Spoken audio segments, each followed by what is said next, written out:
Okay, we're back with the Beatryce prophecy, and we're on chapter 47. He has taken her, but where? She said aloud. Where has he taken her? Where is she? Her heart was beating very fast. Was the prophecy true? Was it all about her? Was it nothing but pretty words? Could she not think about it any more, any of it? Or she would go mad. Once there was a mermaid, the story, that is what she must do. She must write the story, but she could not write it. There was nothing to write with, and it was too dark to write. In any case, she sat on the floor of the dungeon with her hands in her lap, and the dark all around her, and she thought, I will tell this story nonetheless. No one can stop me from telling this story. Once there was a mermaid, and everywhere she went, she was attended by seahorses, and the seahorses combed the mermaid's long hair. They whispered her seahorse stories and sang her seahorse songs in their high-pitched seahorse voices, and the stories were strange stories, and the songs were strange songs, but they pleased the mermaid. She swam through the sea, attended by seahorses, and was never alone. Do not go too far, said the mermaid's mother. Listen to the advice of the seahorses, and if you go above water, do not stay there for long, said the mermaid. Yes, said the mermaid, I promise. But sometimes, even though the seahorses advised against it strenuously, the mermaid went out of the water and sat upon a large rock for a very long time, and she stared at the sky. She liked to do this most at day's end, when the rock was still warm, and she could watch as the sun set and the stars appeared, and the seahorses stayed in the water. They were not pleased. They swam around the rock, muttering their dark warnings and occasionally breaking into song. There was one old seahorse who had lost an eye in some long ago seahorse war. His name was Morlich, and his voice was the loudest of all. Very wrong, he said, most dangerous. Descendant, descendant, return to the water, return. And the mermaid ignored him. She ignored all of them, and she looked up in the sky and then down at her tail, which shone magnificently in the light, and her tail was scaled, of course, as all mermaid tails are. But this mermaid tail was so different. It was encrusted with jewels, sapphires, and pearls, rubies, diamonds, and because of this, when the mermaid sat on the rock, she shone so brightly that it looked as if everything around her had been set on fire. What was this mermaid's name? Rosaline. Her name was Rosaline. This was the beginning of the story. Beatrice said the words out loud until she had them just as she wanted them, and then she fell asleep. She heard something scuttling about in the darkness, and something dripping, sometimes too, from what seemed like very far away, the sound of weeping, the sound of some great sorrow. Chapter 48. We are close now, said Cannock. He fell back and let Answelica and Jack Dory take the lead again, and as they neared the castle, Cannock changed. His shoulders became rounded, his face more lined. He did not laugh. You can turn back, Brother Edict told him. We three can go to the king without you. No, said Cannock. It must be done, and I will do it. What happens when the king enters the castle where he once ruled? Asked Brother Edict. I do not know, said Cannock. There have been many kings since me. Perhaps they will not remember me, he shrugged, and then he sang a small song. We do not know what will become. What will become is what becomes, and that is all we know.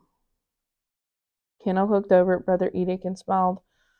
But do you believe the prophecies that are written in the Chronicles of Sorrowing? Asked Brother Edict. I visited the book when I was king, said Cannock, and my counselor went often and studied it, as all counselors must. He told me what it said, and yet, said Brother Edict, and yet there was no prophecy written that said I would walk away from my throne. But I did walk away.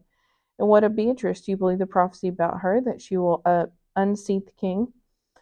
What will become is what becomes, and that is all that I know, said Cannock. Ahead of them, Answelica walked with her head up high, taking in great snorts of air as she could smell Beatryce nearby. Cannock said, I do not believe the best and the wisest thing that we can do is to follow the goat. Brother Edict smiled. They walked in silence, then the dust of the road rose up around them in brown clouds that hovered and fell with their footsteps. Jack Dory turned and looked at the men. Why do you go so slowly when we are so near? He said. Answelica turned also. She gave them both a look laced with threats of violence. Go on, said Cannock. We are following. The goat and the boy turned and went on. I wonder, said Cannock, if you believe in the prophecy of Beatryce, do you want it to be true? I want her to know that we came for her, said Brother Edict. That is what I want above all things, for her to know that we came for her. Yes, said Cannock. Well, then what you believe in is love. I suppose so, said Brother Edict. He put his hands in the pockets of his robe and found a maple candy in the shape of a flower. He pulled it out and held it in the palm of his hand. "Here," he said to Cannock. "Ah," Cannock said, "something sweet." His face filled with a sudden light.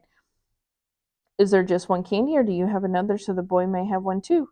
Brother Edict pulled out a crescent moon from his pocket. Cannock's face became brighter still. "I believe that the goat could benefit from some sweetness, don't you?" Brother Edict retrieved a maple candy in the shape of a little man. "Excellent," said Cannock. "I thank you." He took the candies from Brother Edict, and he called out Jack Dory and Swellica. "Here is something for you." He walked toward the boy and the goat, carrying the candy in his outstretched hand. He was smiling. Chapter 49. The story of the mermaid came to her as if she had read it long ago, as if there had been another book in the tutor's bag of wonders, and that she had read its contents and seen its pictures and remembered the whole of it. "How does it go now, Beatryce?" she asked herself. "What happens next? You must remember." And it so happened that there were sailors who saw the mermaid on the rock one evening. They saw the sun's rays catching the light of the jewels encrusted in her tail, and the sailors were properly dazzled, and they spoke to one another again and again about what they had seen. They could not get over it. They felt that it was a good and wondrous thing, that they had been promised something each time they caught sight of the mermaid and her jeweled tail. The sailor stories of the mermaid were told and then retold until they reached the ears of the king, who learned that there was a mermaid whose tail was studded with sapphires, pearls, rubies, and diamonds. The king thought that his life would not be complete until he could own this mermaid and her jeweled tail. And the counselor said to the king, "You must indeed have the mermaid. You must have whatever you want, your majesty." And so the counselor sent the king's soldiers out to find her. If only Rosaline had heeded the words of the one-eyed seahorse. If only she had listened to her mother and had not stayed above the water so long. But Rosaline was a mermaid with a very strong will, and she had done as she wanted. And it came to pass the king's men found her and took her, and the seahorses were left behind chattering and wailing. But Morlich, the one-eyed seahorse, managed to fling himself from the water at the last moment and attach himself to Rosaline's tail. In this way he made the journey with her from the sea to the castle of the king. And at the castle of the king, underneath strict instructions from the counselor, a container was built and filled with water, and the mermaid with the jeweled tail was put on display in the throne room. "Troubleness," Morlich whispered in her ear. "Do not speak, do not look, do not meet their eyes. Never, never." The king stared at her, and the nobleman and the noble lady stared at her, and the king's counselor stared at her too, and smiled a terrible smile. Rosaline kept her eyes lowered. She looked away. She said nothing. She grew wan. She thought often of the words from the story that the seahorses had once told her. "What world is this that I now inhabit, and how shall I live in it?"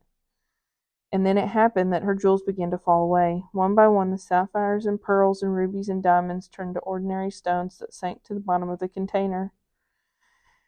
The king ordered the stones collected and broken open, and it was done. There was nothing but rocks through and through. "Sire," said the counselor, the king was enraged. He stood before the mermaid and said, "You will turn the rocks back into jewels. I command it." But Rosaline did not know how to do this. Morlich whispered in her ear. He said, "They will destroy you. Do not let them destroy you." Beatrice stopped speaking the words of the story. There was a light coming toward her. "Who was it?" she called, and she heard again, from far away, the sound of weeping. The light grew bright. It was the king, a great golden crown upon his head. Beatrice stood. "I want to see your face," the king said to Beatrice. "My counselor says that you are the one of whom the prophecy speaks. He says that I should not doubt him, but I wanted to see your face to know if it was true." He held the candle out before him and studied her. Beatrice wanted to say to the man, "You killed my brothers. You tried to kill me, but you failed. Here I stand before you. You failed." But she did not say it. Instead, Beatrice opened her mouth and said one word. "Once." "Once?" "Yes," said the king. He leaned toward her. "Once," said Beatrice of Abelard. "There was a mermaid, and everywhere she went, she was attended to by seahorses."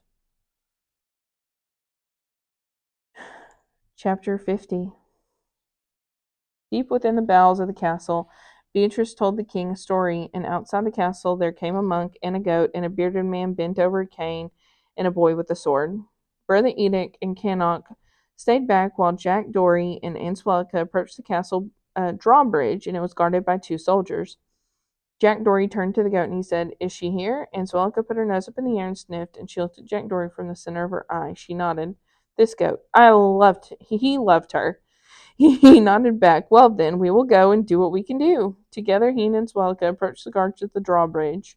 "I've come to see the king," said Jack Dory, and the sun was shining brightly, and Swellica was giving off a powerful smell of goat, and the bee was buzzing in lazy circles around Jack Dory's head. The sword was resting on his shoulder, and there was not a cloud in the sky. "Ha!" said the soldier on the left. "The boy has come to see the king. Ha ha!" said the guard on the right. "He has come to see the king. Brought your goat with you, did you?" said the left guard. "She is not my goat," said Jack Dory. "She is her own goat, and I must warn you, she is as anxious to see the king as I am. She gets very set on getting her way, this goat, and it does not take much to anger her." And Spud could dance from hoof to hoof. Jack Dory put a hand on her head to stop her from sending the guards flying, and the right guard said, "The goat is anxious to see the king, and it don't take much to anger the goat." The left guard said, "I heard it, didn't I? It don't take much to anger the goat." Jack Dory felt Answelka's body quiver with rage. There was not much time. "I've come to return something to the king," said Jack Dory. "This sword. It did once belong to the king, and I am returning it." And the left guard reached forward and took the sword from Jack Dory's hand. "Now you have returned it. Get along, boy." And then came Cannock's voice. He was singing, I bring word for the king." Cannock bent low over the cane, tucked his head, kept his face hidden as he approached the soldiers. The left guard spat on Cannock's feet. "Go on, beggar," he said. "The king does not want your words." But Cannock began to sing, I bring word. I bring word and truth. I bring truth and sorrowing, and I bring a prophet for the king." He stopped singing and shouted, "Perhaps you have not heard me. I brought a prophet to the king." Brother Edict stepped forward, his eye rolling in his head and his whole being trembling. And he said to the guards, "You will admit the boy, and you will admit the goat, and you will admit the beggar. You will admit me. I am the prophet who brings words of warning for the king. Hear my words, or you will make a dire mistake if you do not admit us." His eye rolled around wildly in his head, and he looked absolutely, positively mad, and his words were followed by a high noise of keening from Answelka. Jack Dory knew that the sound the goat made was one of impatience and rage, but to untutored ears the goat's scream sounded otherworldly, terrifying. And the left guard and the right guard looked at each other. Together they motioned for the drawbridge to be lowered, and Jack Dory felt a wild shout of joy go through him. He would enter the castle, he would find her, he would see her face again, and the bee buzzed triumphantly around his head. B, B-E-E, B, B for Beatryce. That was chapter 50.